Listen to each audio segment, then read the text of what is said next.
Welcome to this month's Live Well Today webinar from the Davis Phinney Foundation. I'm Chris Kruger, Senior Content Manager with the Foundation, and I'm thrilled to be here with Lorraine Kalia, got it right, Lorraine Kalia, to discuss art-based interventions like writing, painting, and dance and other interventions that may help you live well with Parkinson's, and what it will take to understand how we can use these activities the way we use drugs, maybe even have them prescribed at some point in the future. Dr. Kalia published a paper in 2024 about this subject, and we're really delighted to have her join us to talk about this subject. This webinar, like all of our Live Well Today webinars, is sponsored by Amnio and MERS Therapeutics. We're really grateful to those partners for their support of this event and their commitment to supporting the Parkinson's community more generally. All that said, I'd like to ask Dr. Kalia to please, can you just give us a quick overview where you are, how you started to work with Parkinson's, what brought you to this community in general, and maybe a little bit about your work? Yeah, for sure. So, to begin with, Chris, thanks so much for inviting me to be part of this webinar, and I'm looking forward to our conversation. I'm a movement disorders neurologist, so part of my time is spent working with people with Parkinson's disease and their family members and support. And then I'm also a scientist, and I have a lab that focuses really on understanding why Parkinson's disease affects brains the way it does, with really the ultimate goal being, by understanding that, finding ways to find new therapies. And so while much of my daytime job is spent, prescribing medications and also searching for new types of therapies, I'm excited today to talk about kind of something different from our kind of traditional drugs and ways that we can improve lives with arts-based therapies. In a past life, so many decades ago now, I actually was a ballet dancer. So I trained at the National Ballet School here in Toronto. I apprenticed with the National Ballet of Canada, and I was actually a corps de ballet member in companies in Europe before I then switched to the long training that I had to do to become a clinician scientist as I am today. So that's kind of the beginnings of how art really touched kind of my life early. Yeah, thanks for sharing that. And I suppose that probably played a role in your initial interest in this topic, I would imagine, since you had a personal connection. I should say maybe also that I have two overlapping interests here myself, which is that I live with Parkinson's myself, and also that I pursued a degree in writing. I have an MFA in creative writing. Actually, I was in school when I first noticed my first symptoms of Parkinson's, which was my loss of sense of smell. So anyway, that's my personal connection to this topic, and maybe we'll jump in and go start to talk about the paper you wrote in 2024. So I'll start by saying this: we hear from people a lot that tell us that they have had, after their diagnosis, they generated a sort of, or they were surprised maybe by an interest in art and a creative energy that they had that they didn't really know about or recognize before their Parkinson's diagnosis. I'm wondering, is that part of what inspired you to look into this topic? Yeah, I have to say there's a couple of inspirations regarding the topic. And I guess the first that I just want to recognize up front is the paper that I published it together with some amazing colleagues. So Bas Bloem, another movement disorders neurologist in the Netherlands, and then two trainees. So Preeti Groh, Dr. Preeti Groh, who is a movement disorder fellow, soon to be her own movement disorders neurologist here in Toronto, and Blanca Spree, who is a researcher who's really interested in creativity and arts and in healthcare. So I think part of the inspiration was that we all were quite like-minded and kind of came together with an interest to be able to put something out there in the literature that gives an up-to-date an up-to-date kind of snapshot as to what's going on in arts-based therapies. And then I think the other thing in terms of probably a lot of what a lot of us do and a lot of what I do are inspired by people with Parkinson's. And yeah, there are definitely people that I work with in clinic who surprisingly, come with these either artists who have try to develop what they had before Parkinson's in a way that's different or complementary to what they're dealing with now. Or interestingly, some people who had no artistic inclinations at all and Parkinson's disease and what comes with it kind of brought that out. Big picture, what are the types of benefits people can have if they engage in a creative endeavor while living with Parkinson's? Yeah, so I think big picture, I mean, if we just maybe take like 10 steps back and just, I know to this audience, I don't need to remind this, but I think it's important from a healthcare practitioner that, often in neurology, there can be a tendency to focus in on motor symptoms because of course that's a defining feature of Parkinson's disease, and so mobility and walking and gait, I mean obviously that's an important aspect of Parkinson's disease, but as we all know this is a very multifaceted disease where mood can be involved, cognition can be involved, sleep can be involved, a huge number of other things can be affected, and then I think another piece that again doesn't kind of fall in the list of symptoms is aspects related to just having a chronic progressive neurological disease that maybe we don't talk about also enough in clinic. So aspects related to social interactions, stigma, isolation. And I think one of the exciting things about arts-based therapies is because they too, and we'll probably get into this when we discuss them, they too are complex entities, right? They're not just a pill that increases dopamine in your brain. They're far more complicated than that. And so I think some of the potential benefits that could come from arts-based therapies are tapping into different aspects of the brain, different aspects to interactions with people, understanding yourself, that could actually have benefits for not just necessarily movement abnormalities in Parkinson's disease, but and I'm also not saying every aspect about Parkinson's disease, because I mean I wish I had a single entity that we could just say would fix everything. Yeah, as somebody put in the chat a question that says, "Is art more beneficial than exercise?" And I've actually when I read the article last night again, just to prepare for this conversation, I thought, I don't think we could say more beneficial necessarily or less beneficial even, but I was thinking this actually is probably very related to the way we get benefits from exercise. It's not necessarily high intensity aerobic activity that we would engage in, except maybe in dance or even in playing music. But tell me about that. Do you think that's a fair thing to think about? Is art intervention like exercise, do you think? So I think there's aspects that are like it. And I also thought about this yesterday evening too in preparation for this, that I wouldn't actually replace them, right? So we'll probably talk about dance in a bit. And like I already told you, my background is dance. So often my headspace is in dance, which can be a very physical activity. I don't think I'd ever tell a person with Parkinson's, though, don't do your exercise and just do dance instead, because I think there's actually complementary things to it. And maybe also when we talk about, how does this fit into one's life with Parkinson's? Again,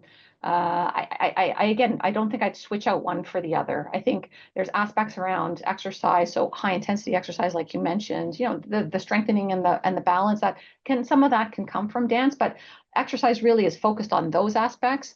And then dance has other aspects to it. And so I would kind of probably view these in their own bucket of arts-based therapies, or a recent term that I learned when I was listening to colleagues in the UK, kind of creative health. So aspects around creativity and health, that some of the side effects of those interventions could be physical activity, but aren't necessarily the only ingredient to what makes those arts-based therapies potentially effective. So maybe we can move into talking a little bit about the specific interventions that you discuss in your article. Does that sound like we can go there now? Yeah. Let's do that. Great. So let's start with music. What are the mechanisms by which engaging in music, either as a music therapy intervention explicitly, which is a thing, music therapy, we've talked about that in other contexts on our YouTube channel. I think it was a podcast episode. We talked with music therapists, but not only that, right? Just playing music can be beneficial too. So can you talk a little bit about how music might help? Yeah, and I guess maybe before we even talk about each of these, I'll disclaim all of them in terms of saying that there's lots of things that we don't understand. And so, I mean, a lot of things regarding like exactly what brain regions are involved, how activated they are. I mean, I think these are areas that really need a lot more investigation. And a lot of what kind of we'll probably discuss, I think, is going to be anecdotal in some ways, what I've seen in patients, what you've maybe experienced yourself. But I think music and dance probably currently are the best study modalities in Parkinson's disease. Um, and music, even in and of itself, is a big bucket for a variety of interventions. So you can imagine like aspects related to just music appreciation, right? Listening to music, maybe not even doing anything, can obviously activate areas of the brain that might impact areas of motor function, for example, emotion, these kinds of things. And then there's actually listening to music and using it in ways to help mobility. And I think that's probably an area that's been most investigated. And so if you kind of break it down very, very simply, just the rhythm of music, right? So I think, there have been colleagues, for example, in Toronto who have really focused very much on this kind of rhythmic auditory stimulation to help with gait. So if you have something that has a certain rhythm, if you change around the rhythm, you can entrain people to or allow people to walk at a certain pace. That might increase their stride length, might improve the tempo of their walking, the rhythmicity of their walking. So, there's what we call the neuromodulatory component to it, where hearing and auditory rhythm can actually have the brain regions kind of vibrate or oscillate at a certain frequency that can help its function. And I guess the one other piece that I'll mention, and maybe you'll have more questions about music, is, and I don't want to forget this one, is within music is also singing. And I would imagine there's probably many people in the audience who've engaged in singing, whether that be choirs or programs like Singing for Parkinson's. And so that obviously from a kind of functional speech point of view, in many ways can replicate the kind of physical therapy that one might do to increase the volume of one's voice, to project more. That kind of comes naturally with singing, as opposed to other techniques where you're kind of trying to learn to do that. This comes with a different kind of approach to doing that. And then I think with all of these modalities that I don't want to not recognize is, I've just talked about very, very mechanical aspects to it. But then there's obviously the emotional aspect to it, hearing a song or singing a song that maybe is tied to a memory or that just, brings joy. There's aspects around that I think can't be dismissed as well. And so, I mean, studies have shown things like music can improve gait, music can improve emotion, improve mood, improve voice. And so I think those are some of the places where at least music can be involved. And again, maybe just before you ask me the next question, the other thing that I want to, and maybe we'll talk about this again at the end, which I hope we do, is that this area of research is so in need of more. Lots of what we know about all of these interventions are just I think the tip of the iceberg, mostly pilot studies or what we call feasibility studies. And so I think we really need to have bigger studies to kind of dig deep to really, we're just getting a taste, I think, of what they can help. And I think we really need to kind of dig deep and dig wide to be able to really start to understand all of the benefits that can come. Yeah, when you were speaking just now, I thought there's so many things you just said that I didn't even cross my mind, but make so much sense. I was thinking about the dexterity required to play the guitar, or the dual task element of playing the piano or guitar, really any instrument. Yeah. Even singing, you have to pay attention to so many different pieces. I mean, there's just a lot of overlap between the things one would do in a physical therapy intervention relate to music, and probably to the rest of the types of activities we'll discuss for the remainder of this conversation. Another thing you said called to mind a question that came in the chat too, which related to impulse control. It wasn't really a question, it was more a comment about impulse control issues. So for me, I certainly have dealt with challenge, not challenges exactly. It's just I note that my reaction to music and to lyrics and to tones and intervals in music, the way that the chords progress and then the notes relate to each other, I can be surprised as hell about the way I react to these things sometimes. It's like, whoa, all this welling of emotion that was so much more extreme than it used to be. So, do you think there's a way that we have to be attentive to this impulse control issue? The person in the chat wrote, for example, along with the creative burst, I found I have to watch out for impulse control with regard to taking on projects that are too big. Um, is there a way in which we have to be careful about impulse control when it comes to engaging in these arts?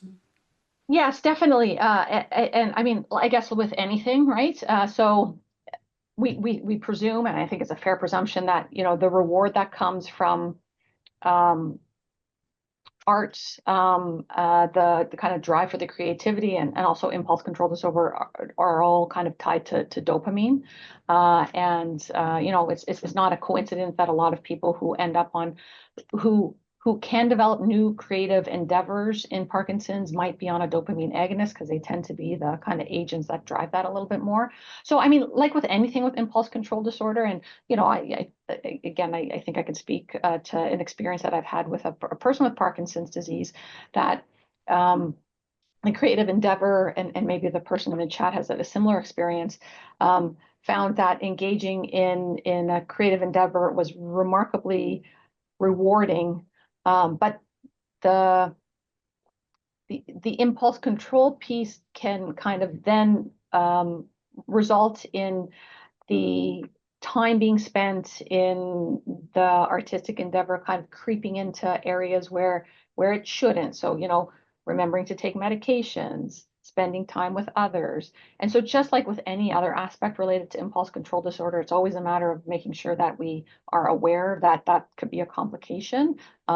Keeping checks and balances and okay, this is a little excessive, and then just finding ways to dial that back. And sometimes it's an adjustment to medications with your neurologist.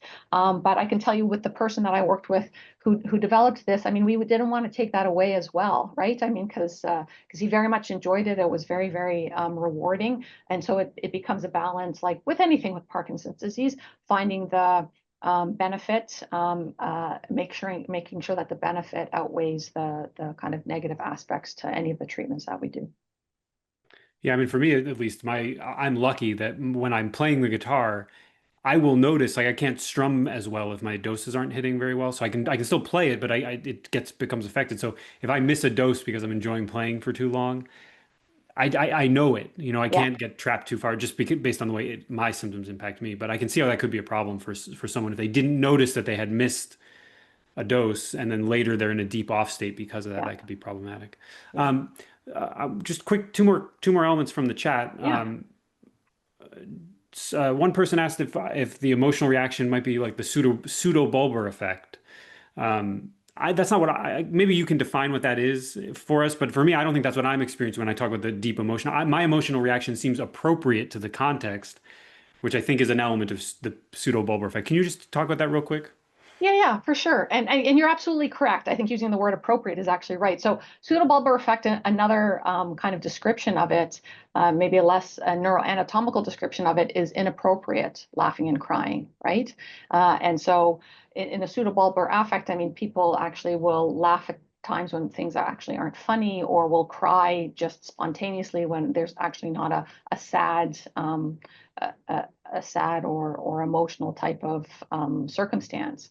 And yeah, I think what you're describing, and I think what a lot of other people will describe, whether it be related to arts or even just, situational, people, I guess we can say that watching a movie is also arts related. I've had patients who talk to me about, or even watching commercials, they tend to tear up at kind of, the Hallmark kind of commercials more than they had when they didn't have Parkinson's disease. So yeah, so I don't think it really falls into an inappropriate, I agree, it's not an inappropriate kind of laughing and crying. It's just a kind of exaggerated, appropriate response. Well, thanks for addressing that little nuance to this conversation. Yeah. And somebody asked also about whether singing can help someone who speaks softly. I think You already addressed that. It sounds like you think probably yes, that could be analogous to a speech therapy intervention. Yeah, I think it can. I'm not a singer, and nobody would want to ever hear me sing. I wish I were. I wish I were not tone deaf. But I think if anybody's kind of belted things out in the shower, I mean, that if you're really singing with emotion, you're really projecting your voice. And in some ways, that's a way to, some of these tasks. I think one way that they help is they circumvent the kind of normal pathway that we use. So if I use again dance as a example, there's a certain pathway that our brain uses, say, to walk. But if you kind of exaggerate that in a different way in a dance, you can actually use a different pathway that may allow you to do things that you normally wouldn't be able to do when you were just walking. And same thing with singing. So, normally speaking, we have a certain pathway that we routinely will use, our brain will use to speak. And in Parkinson's disease, that gets turned down. But if you use the pathway that one uses to project your voice in a song, that might be a way to kind of engage that pathway to then be able to bring your voice up. And again, I use an example of a person that I work with in clinic who, he's, and I believe him that, he was trained as an opera singer. And so he uses what he had learned as an opera singer now with Parkinson's disease to ensure that his volume of voice, even though it might have a tendency to want to go low, that he's always kind of engaging that aspect that he had learned as an opera singer. Yeah, well, thanks for sharing that. For me, I have to think about my own engagement with my voice in terms of my singing when I do it, which is rare for the same reason you mentioned. No one wants to hear it, but I have to sort of to do it well and get loud. I have to exaggerate my voice. I have to sort of sing like Tom Waits to just, 'cause I have to be silly about it to make it come louder for me. Yeah. And the same thing would be true with dance. No one really wants to see me dance either. But if I do it in an exaggerated and feel fun and goofy and light about it, then it works really well for me to get these really big motions. So let's transition to dance if we can. Yeah, sure. What ways do you think dance can help? I mean, I think you've talked a little bit about it already, but how can dance help people with Parkinson's? Yeah. And so, I mean, naturally, when you think about dance, you think about the physical component. And I think we touched on that a little bit. It's not the same as riding a bike, and it's not the same as, running quick but there's definitely a physical component. There's aspects related to remembering sequences, right? And so I think that is also really important from a cognitive point of view.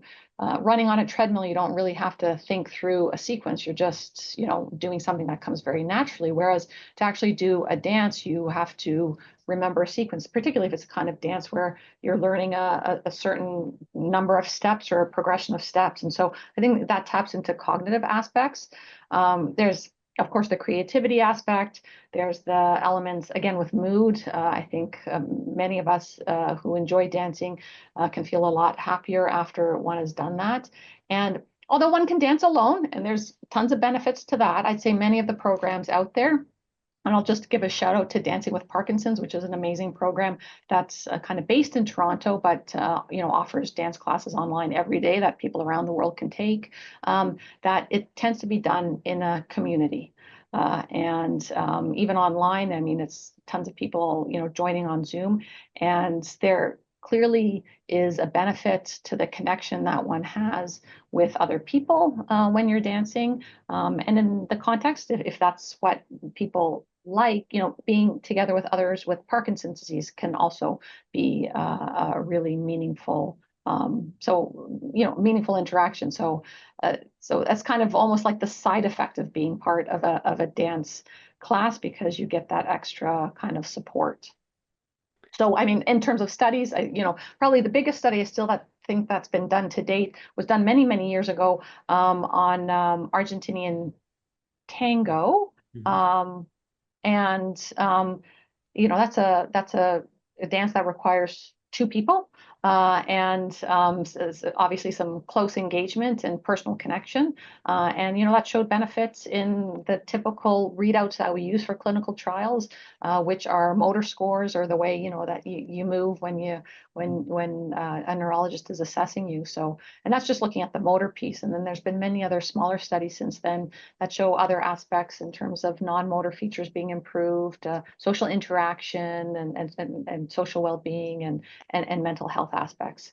But again, I'll point again that this needs bigger studies, because I really don't think that we have really scratched the surface in terms of all of what it can do. You talked a little bit about the sort of paying attention to multiple things while you're dancing. Can you talk about what is it about Parkinson's that makes that an important part of sort of, I mean, it's a part of exercise, but why is dual task work beneficial for people with Parkinson's? What are we missing? What do we gain by doing it?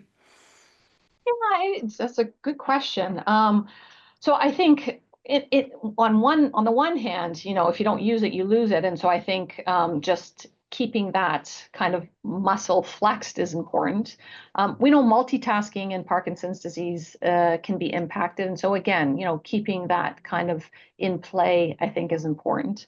And normal, separate from physiotherapy, where you might focus specifically on functions that you do day to day. Dance takes it again in a different space where you have to kind of dual task on, not a typical thing that you would do, say, in your kitchen or in your house, but allows different areas of the brain to kind of be activated. And going back to that idea of tapping into maybe different circuits of the brain, it just kind of opens up that capability of making sure that if there's a circuit that's a little bit more affected in your kind of routine rote types of movements, that one can almost strengthen these other areas to tap into them to help with function.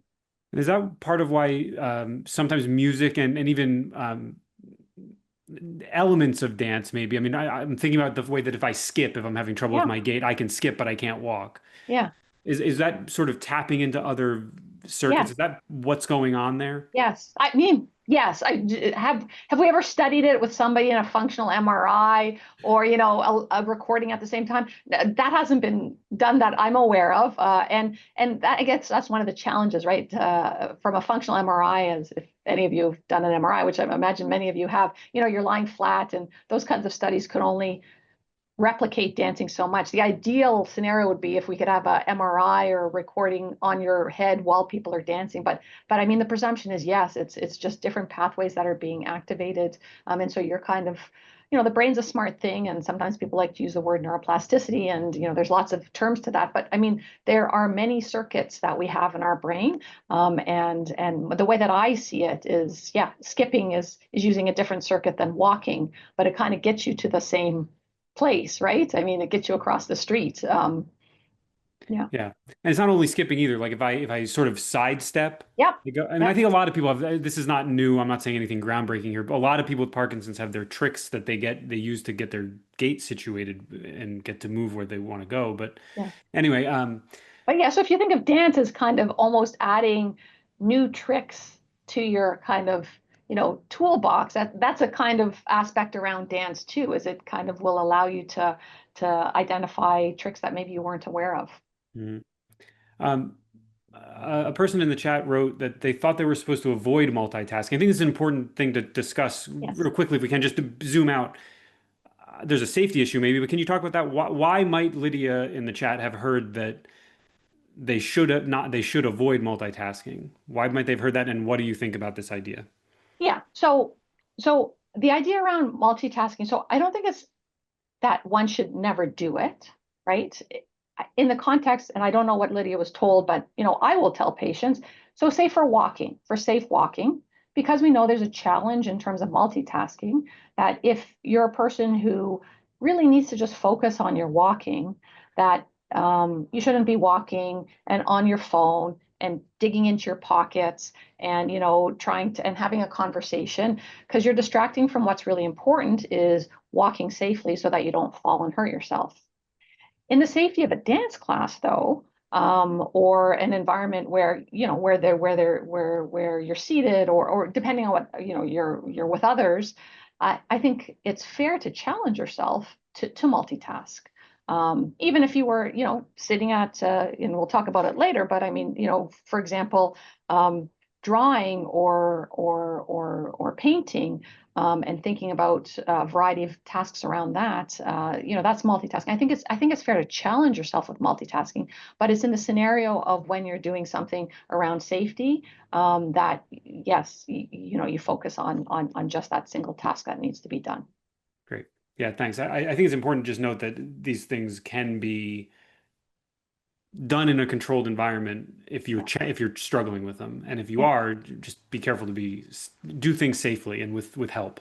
yeah, yeah. Um, speaking of doing things safely and with help, there was another comment in the chat, and then I think we can go on to talk about another intervention, unless you Yeah. have something else you want to say about dance. But somebody asked in the chat about the benefits of taking on something new, and they said that they're tone deaf. They couldn't seem to learn how to play an instrument when they were younger, but they love to take music lessons or singing lessons, but they worry it would be frustrating. So I thought this was a question that related to something you said earlier, because you had mentioned that you said something about learning a new thing, and I think that's what there's a benefit to that, right? That helps our brains remain fresh and nimble. Is that true? Am I saying something? Am I like making something up if I say that? Is that actually true that learning new things helps us? No, I think learning new things is good. And hopefully with the benefit of time, being frustrated and and I go back to my own example of not being able to. I myself am tone deaf. Will I not sing? So maybe I won't sing in front. Maybe I won't karaoke in front of a crowd. But I think finding a venue where you feel comfortable and can take advantage of those things. So maybe singing, and unfortunately, my husband having to hear me, and he suffers, but but I enjoy it. And so I think finding the right venue for yourself, and also, you know. We're I think we're probably all later in our life than when we kind of started many of these endeavors. And I think being forgiving, and being, being just accepting of the fact that we don't have to be perfect at all of these things, to still get enjoyment from them, and to get benefit from them. And even though we were talking about people who became more creative, and I can tell you examples of people who just have, painted me amazing things, that at the same time, I think if it's just a matter of sitting and putting brush to or pen to paper, to paint something or to play something on a piano, and it's not awesome. I think if it provides you benefit, I think that's where the importance should lie. So it sounds, I guess when I read that question that came in that I just referenced, I thought this is a great thing that the Parkinson's community can offer you, because we can get together, we can drum, we can have parkioke. That's my Parkinson's karaoke. Um, I just made that up. It's not very good. That's awesome. Somebody can come up with a better Did you one just than that. make that up? Yeah, I just made that up. I just caught it. You better Anyway, trademark that. well, it's recorded, so I guess we have it documented. This was recorded on Tuesday, September 9th at 11:40. So is there anything that you think we didn't talk about with regards to dance, or should we go on to drama Yeah, and let's go on. Let's go on. Yeah, okay. let's go on. So to talk about drama, and I mean, we're talking here not about the interpersonal drama that you might Yes. have when you sing and your husband has to hear you, or when I sing and my partner has to hear me. But we're talking about like theater. What goes on with theater? How can this help us? Yeah, theater is interesting. So there's a couple of aspects around theater. So the next ones that we're going to talk about. So I have to say that drama, what else do we have on our list? Like visual arts and writing, are less studied in Parkinson's disease, but I think really interesting areas for further investigation. So like around drama, things like improv. I have colleagues in Vancouver, BC, who started an improv group, where you have to think on your feet. You have to, work as a team. You have to exaggerate sometimes, right? Facial expressions, movements. And I can see that you can, I mean, I'm sure you can hear that there's benefits there for people with Parkinson's disease. And there was even, I'd looked in preparation for our talk today that, the Second City group in Chicago had published a paper using the kind of Second City improv as a way to improve things in Parkinson's. And again, using kind of our typical scales that we use for clinical trials in Parkinson's, at least this very small study showed some benefit with people's kind of activities of daily living. And then again, speaking from my own experience, I have a patient who does mime and who was a mime artist. I wouldn't have thought of mime myself because it's not something I see on a regular basis. But if you actually think about having to do very intentional movements, having to make very specific expressions in your face, that also could be very translatable to improving function in Parkinson's disease. And so I mean, and that's even separate from, performing on a stage, just acting. So yeah, so I think drama is very untapped, and I'm excited to see kind of where other people's investigations into this lead. So it seems to me that this also relates to dual task work too, right? Because you have to sort of if you're acting, you're putting yourself in someone else's shoes, which requires empathy, but it also requires paying attention to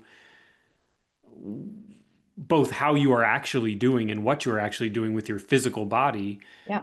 but also imagining another circumstance. So this sounds like it could be another dual task thing. Is that a fair thing to think about with Yeah, this? yeah, I think it's fair. There's definitely a physicality aspect to it, but there's much more to it than, again, running on a treadmill, right? I mean, it's doing the physicality and then all of the things that the imagination component, all of those kinds of things.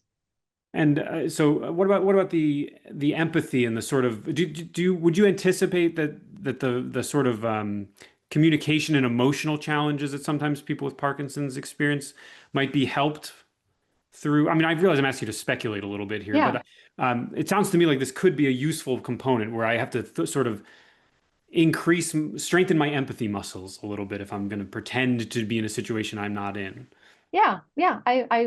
Again, the speculation. I would imagine that would be the case. Kind of putting yourself in someone else's shoes, or which in many ways is really just what empathy is. So yeah, I think it would. And then obviously in interactions, like improv, or acting within a group, there's definitely kind of communications that one has to do with others. And so, again, getting back to that social component, I think it strengthens that kind of muscle as well.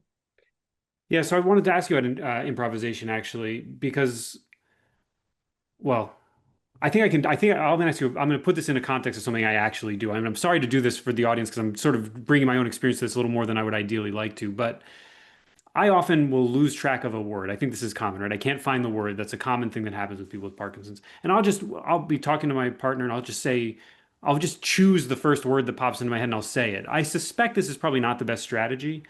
But also suspect that if I did this in more earnest fashion, by actually trying to improv together, like pick a situation and make up a circumstance, that would give me a way to practice word finding and sort of manipulating my sort of cognitive abilities. And I wonder if you think that that sounds like something that would be beneficial if somebody could practice word finding relative to that deficit that we often experience when we're living with Parkinson's. Maybe. I think we'd have to try it. I think you'll have to try it. Well, this does sound like something that could actually be studied, right? I mean, you could Yeah. actually put people in that. Yeah. That does seem a little more attainable than the dance and the MRI that we were discussing Right. earlier. Um, so also facial expression. I think that's something else that we haven't yet really talked about as far as this goes.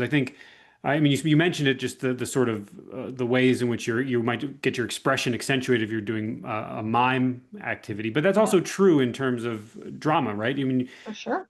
um, is there evidence of that exaggerating your facial expressions? Is there research on that actually helps with facial masking? Yeah, I don't think there is much research on that actually. But if we use the principles of, the kind of big technique and the loud, like we talked about with your voice, I think if we kind of translated that, you could imagine that you could see that if you exaggerated or taught yourself to have more exaggerated facial expressions, that might reduce kind of the masked aspects. But I'm not aware of that being very well studied at all, and definitely I'm not aware of it being studied in the context of having to do that with trying to project your facial expressions in a drama type scenario. It certainly helps me, I can say just practically when if I move my face more before I get on these calls, I find that I'm a little more engaged. So Yeah. practically it helps me. Whether that translates in any way, jury's out. We'll fund this study with the proceeds from the Parkioki campaign that we Excellent. launched. Excellent. Um, so how about visual arts? What do we know about painting, drawing, sculpture? Yeah. Can you And talk about again, that a little? visual arts, less so. Um, I think probably one of the largest studies was done with clay sculpture. Uh, and they found some benefits with just hand dexterity. Again, there's a certain physicality to it where you have to kind of, really go into clay. But again, I think it's early days for us to to know exactly all of the benefits. There's a visual spatial component. I mean to many to dance and to the drama as well. But I think one could say probably for the visual arts, whether it be trying to make something in 3D or even trying to paint something in 2D, there's a visual spatial, I think, benefit or exercise there that we know, visual spatial aspects in Parkinson's disease can also be affected. And so again, this is a way to kind of exercise that visual spatial muscle in our brain, and understanding that also might make things like painting more challenging, or even the physicality of having to do fine movements. And I think some of the beauty about art is that you can adapt it. And I think in one of in an example that we had in that paper was of one of Dr. Bloom's patients who was an artist, prior to Parkinson's. And as time progressed, her paintings progressed to be less detailed, still beautiful, but more abstract. And I think there's lots of examples of that in the literature where the beauty about visual arts is that you can go from, there's beauty, of course, in being able to paint a still life, but there's also beauty in kind of arranging triangles and squares and colors. And there's different ways that one can express oneself with the colors on a page. So one of the things I appreciate about this conversation for me is I feel like I've gained an understanding that one of the cool things about art-based work, I'll call it work, but I don't mean to say it's a bad word to use, I guess, but is that it's flexible and that I can transition from one approach to another depending on the circumstance. I mean, and I think drawing, painting, these sorts of sculptures, these kind of visual art elements can be particularly nimble in this way. So if I'm getting some sort of dexterity challenge or even just the fun, whatever it is that I'm benefiting from doing, whatever benefits I receive from this work are sort of easily adjustable depending on what's going on. I mean, I could Jackson Pollock a painting, for example, and just Yeah. drop paint, and my tremor could be articulated with that. That'd be kind of fun. Um, Can so we I can we also keep on that? Sorry, you were going to ask a question. Go ahead. no, please go where you want to I go. just wanted to maybe can we extend that a little bit? I did and I'm just looking at the clock, knowing that we have a limited amount of time. I did want to talk about I think there's two pieces that around, well, one piece around what you're saying in terms of the personalization part. I think, of course, we can, personalize exercise, but I think there's something very special about the arts that there's a flexibility to it, a kind of personalization to it. And whether that be, doing a Jackson Pollock painting or deciding that you want to do jazz instead of dance ballet. I think that's one of the other special aspects about arts is this kind of breadth. Um, in terms of what you could do, and then this piece that can make it very personal and more meaningful to you. So I don't think we get that in many of the therapies. A levodopa pill is a levodopa pill. It's not, it's usually yellow, and there's nothing really personalizable about it except for when you take it and how you dose it and these kinds of things.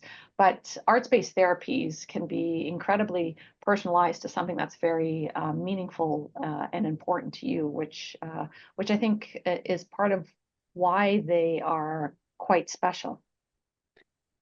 Yeah, so I was just thinking about the ways that what you just said relates to the sort of personal perceptual evaluation. Like I have to evaluate my perceptions if I'm painting, and that gives me deep insight. And it also depends on it meets me wherever I am. If I try to play soccer or go swimming or rock climb or ride a bike, that doesn't necessarily meet me where I am in the same way that sitting in front of a canvas can meet me where I am. So I think is that sort of an analogous Yeah, statement to what you yeah, were just trying to do? yeah, yeah.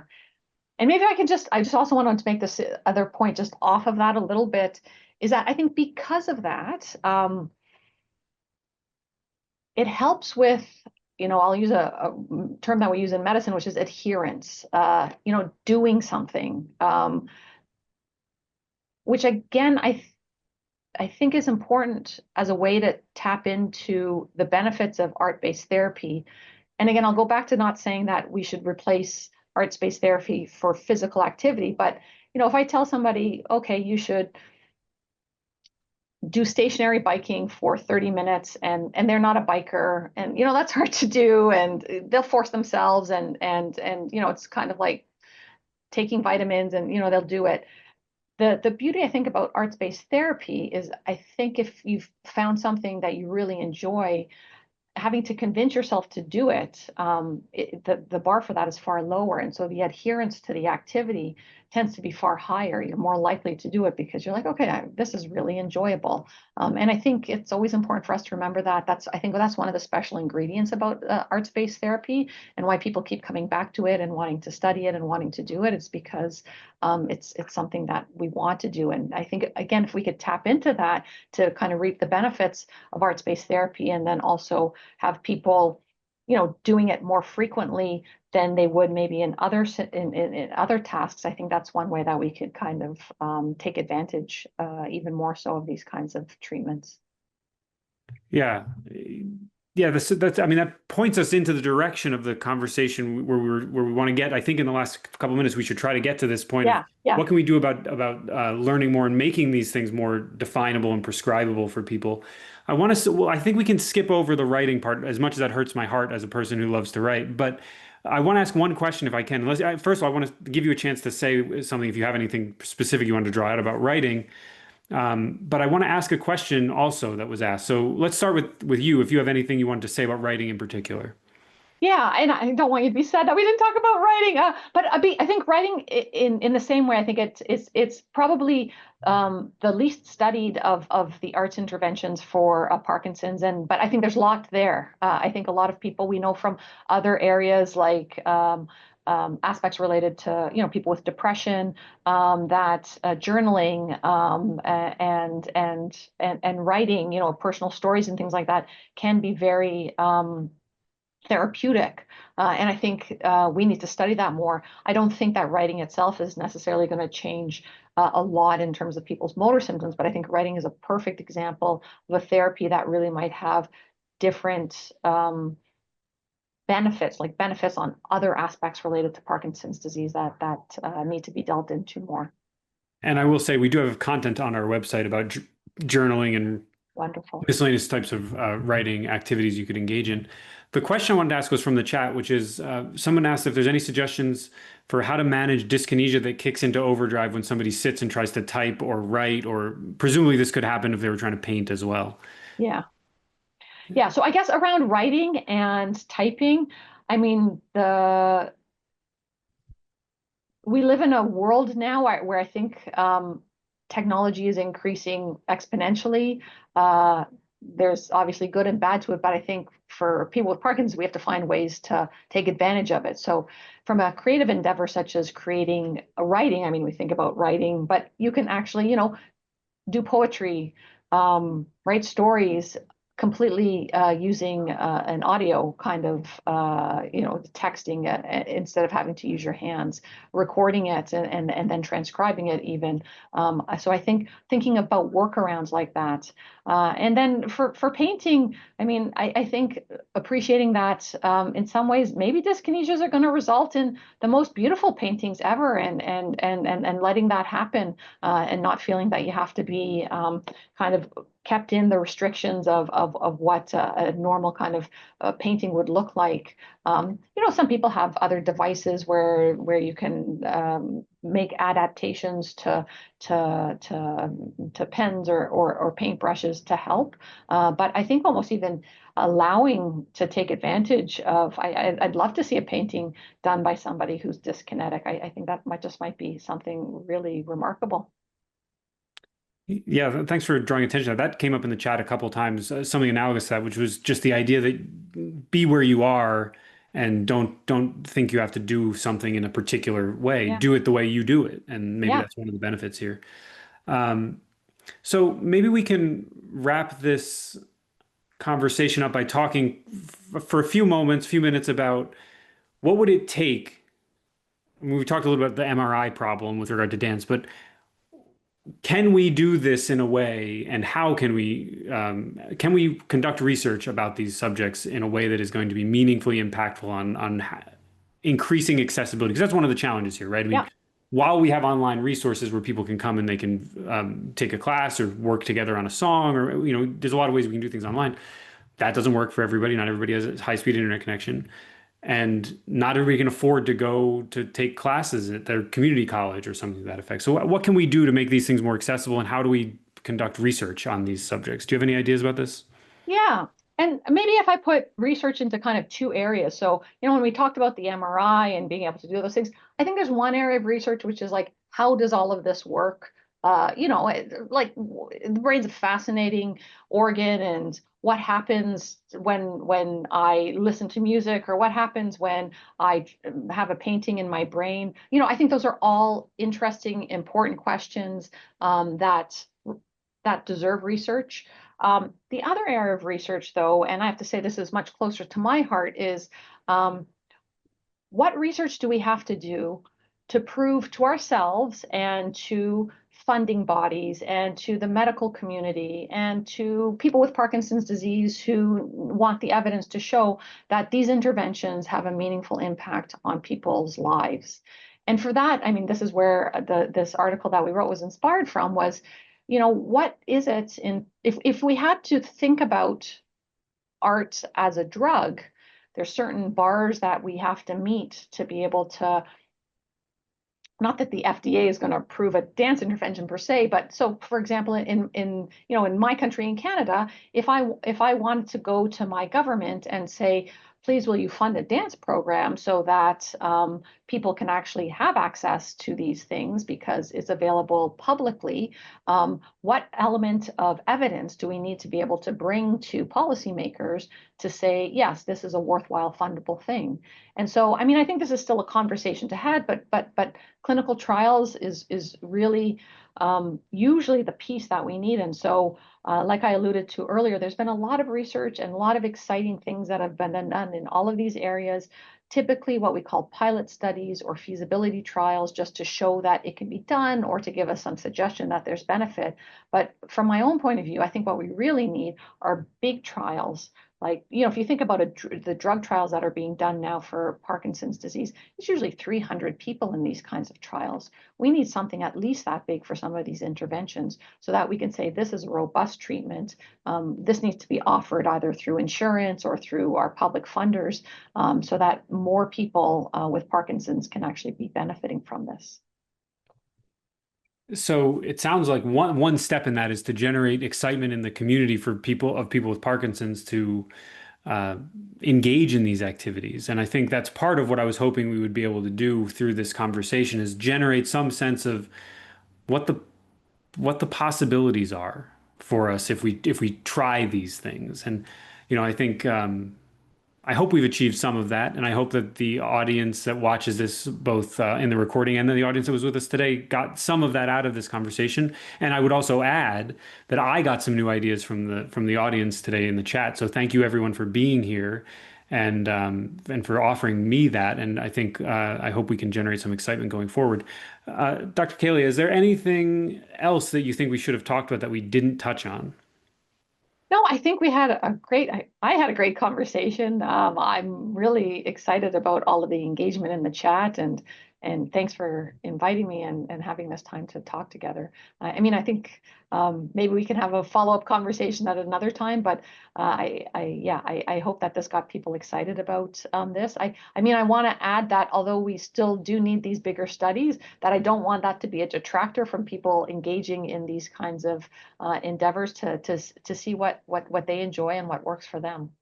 Yeah, I mean, for one thing, case studies do make an impact, right? I mean, case studies do set us on a certain trajectory. So even if you can connect with somebody in your local community and you can compare your own performance, your own experience with a physician, even with an art instructor, it doesn't even have to be with your physician, right?